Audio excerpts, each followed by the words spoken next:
آپ نے نام سنا ہوگا محمود غزنوی اور ایاز کا. ان کا باہم محبت کا رشتہ بہت گہرا تھا. ایاز ٹوٹ کے چاہتا تھا بادشاہ کو.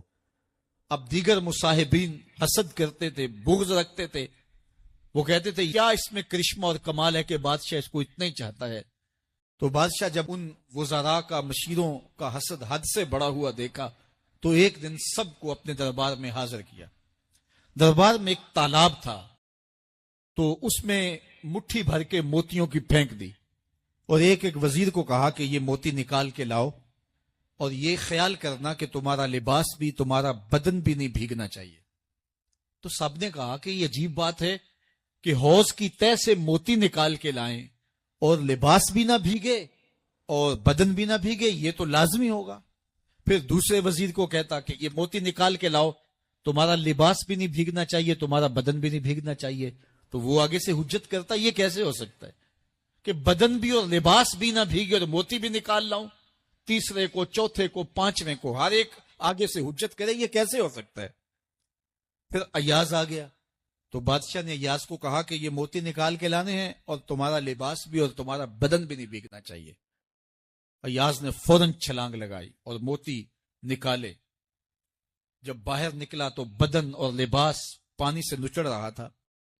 تو ایسے موتی بادشاہ کو پیش کیے اور بدن کپ کپا رہا تھا.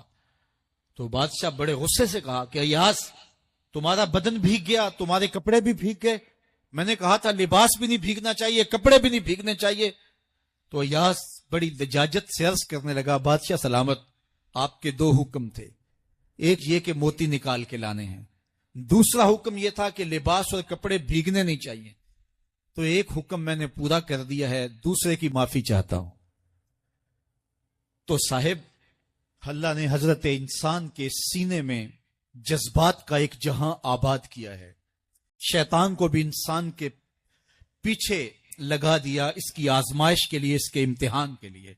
نفس بھی اس کے اندر موجود ہے اور دوسری جانب اس کو گناہوں سے منع بھی کیا اور نیکی کی تلقین بھی کی. اب کتنی مشکل زندگی ہے حضرت انسان کی. آئی جان شکنجے اندر جویں ویلنے دے وچ گنا. کتنی مشکل زندگی ہے. خواہشیں ہیں کہ آوارہ ہیں، آرزویں ہیں کہ بے قابو ہیں، اور دوسری جانب اللہ کا حکم ہے. اب کیا کرے؟ تو گناہ کرنے کے بعد پھر اللہ کے حضور توبہ کر لے، جو ممکن ہو وہ نیکی کرے اور گناہ سے مقدور بر بچنے کی کوشش کرے. لیکن بشری تقاضوں کے تحت اگر اس سے گناہ کبھی سرزد ہو جائے تو اس پر اکڑے نہ اور اس پہ مصر نہ رہے، اس پہ اصرار نہ کرے، بلکہ فوراً اللہ کے حضور توبہ کرے. گناہ کرنے کے بعد بندہ جب توبہ کرتا ہے، التائب من الذنب کمن لا ذنب لہ، تو وہ ایسے ہوتا ہے جس طرح اس نے گناہ کیا ہوا ہی نہیں. بندہ 100 بار گناہ کر کے توبہ کرے، اللہ 100 بار معاف فرما دے. وہ کریم ہے، 70 ماؤں سے زیادہ پیار کرتا ہے.